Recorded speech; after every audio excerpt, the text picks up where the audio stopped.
ఉన్నప్పుడు ఇంజనీరింగ్ కాలేజీలు కూడా నా కంట్రోల్ ఉండి. ఓకే. రాజీవ్ గాంధీ గారు ప్రైమ్ మినిస్టర్, అతను ముస్లిమ్స్ హైదరాబాద్ ముస్లిమ్స్కి ఒక ముస్లిం కాలేజీ శాంక్షన్ ఇచ్చాడు. మంద కాదు, సెంట్రల్ గవర్నమెంట్ ఆర్డర్.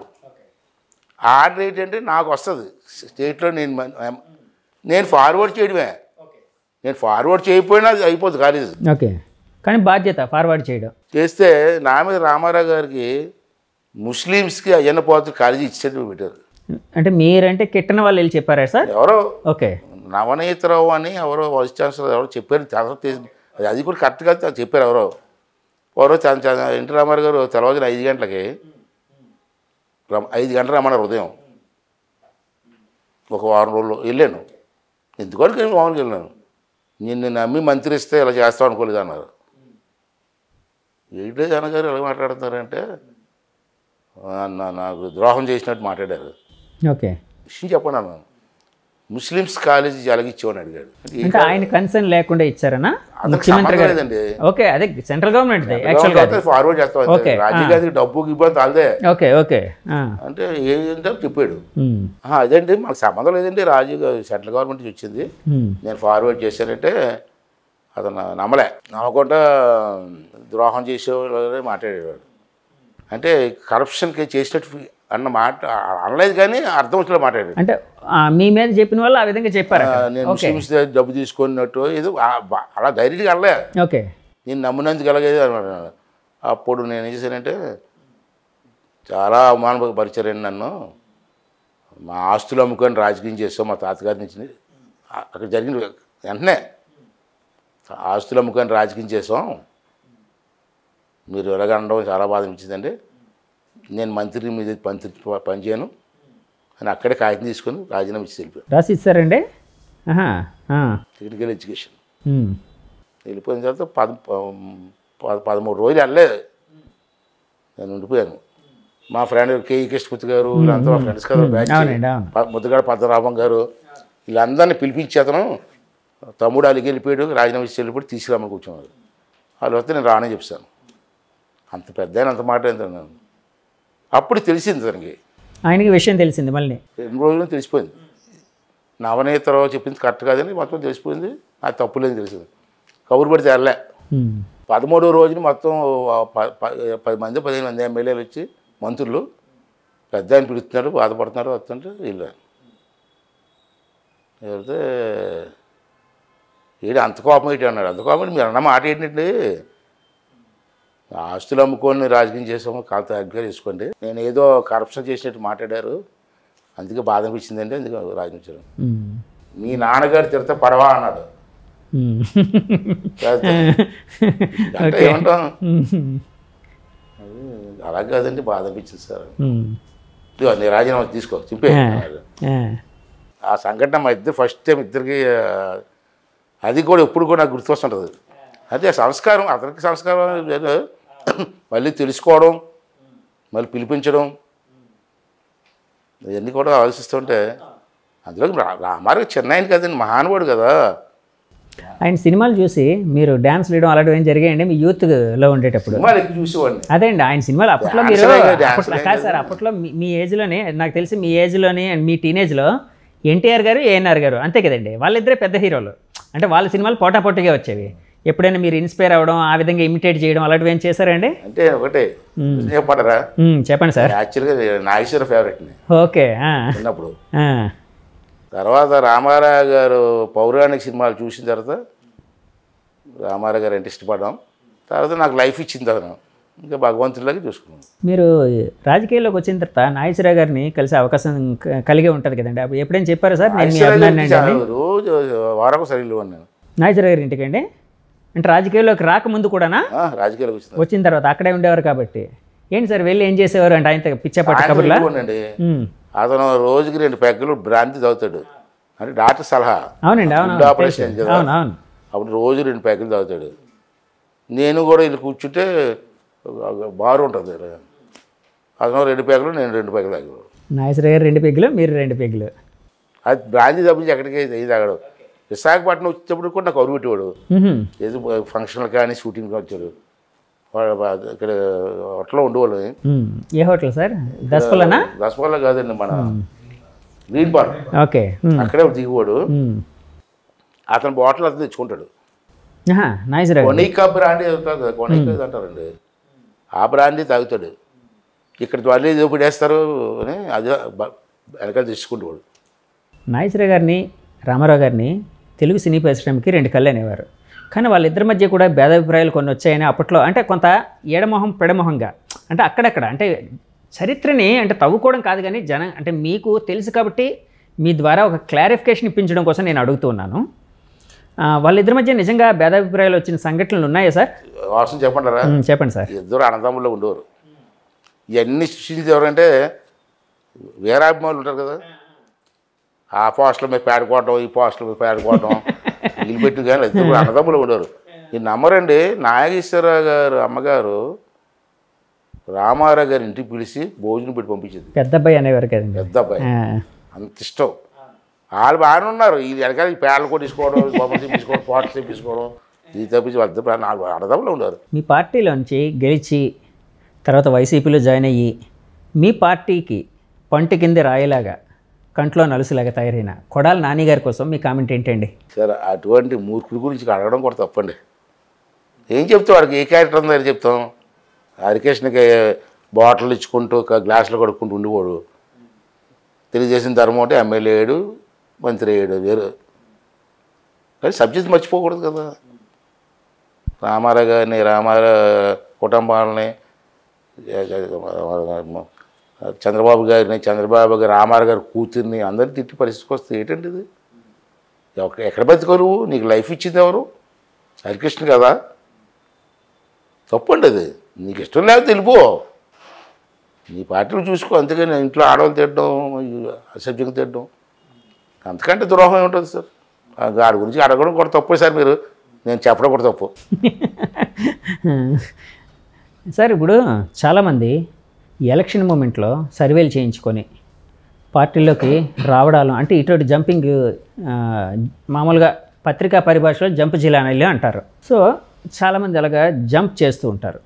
ఇప్పుడు మీ పార్టీలో కూడా కొంతమంది రావడానికి, మొన్న ఎవరో అన్నారు, మీ వాళ్ళే లోకేష్ గారు అన్నారో ఎవరన్నారు గుర్తులేదు నాకు, మేము ద్వారాలు తెరిస్తే, టీడీపీ ద్వారాలు తెరిస్తే వైసీపీ సగం ఖాళీ అయిపోద్ది, లేకపోతే పూర్తి ఖాళీ అయిపోద్ది, సంథింగ్ ఏదో అన్నారు.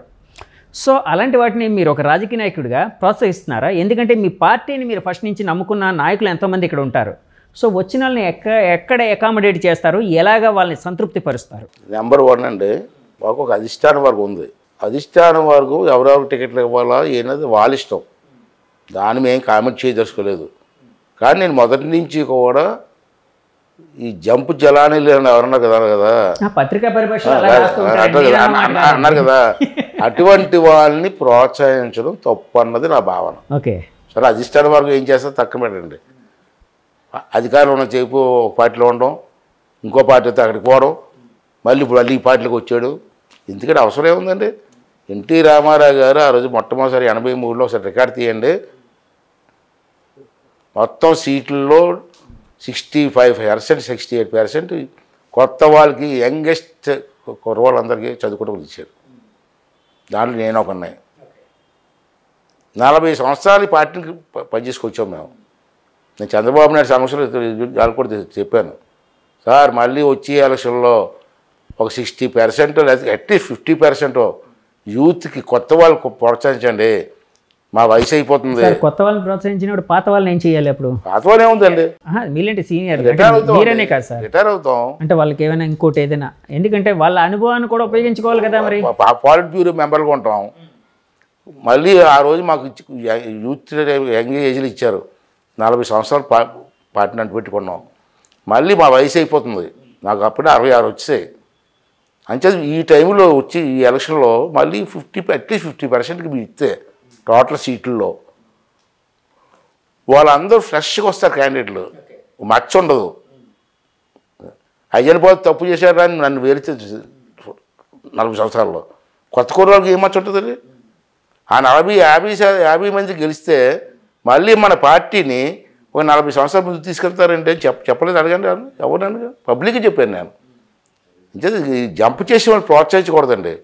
ఎక్కడ అధికారం ఉంటాడు, రావడం పోవడం, ఇదేంటండి రాజకీయాలు? దానికైతే నేను వ్యతిరేకం సార్. సరే, మాకు అధిష్టానం ఉంది కాబట్టి అధిష్టానం ఏం నిర్ణయం చేసుకున్నా మాట్లాడడం అది వేరు. కానీ నా పర్సనల్ ఒపీనియన్ అడిగారు కాబట్టి నా పర్సనల్ కూడా పర్సనల్ ఒపీనియన్ అండి.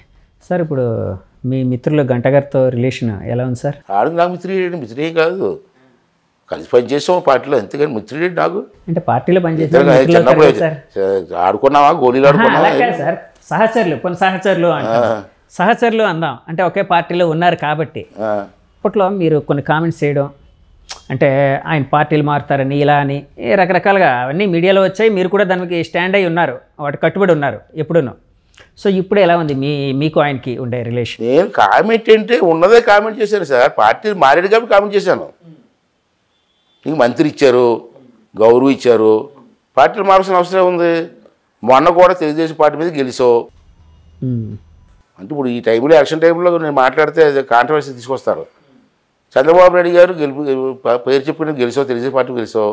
చంద్రబాబు నాయుడు గారు 4 సార్లు విశాఖపట్నం వస్తే కలడానికి కూడా రాలేదు నువ్వు, అది మీ అందరికీ తెలిసిందే.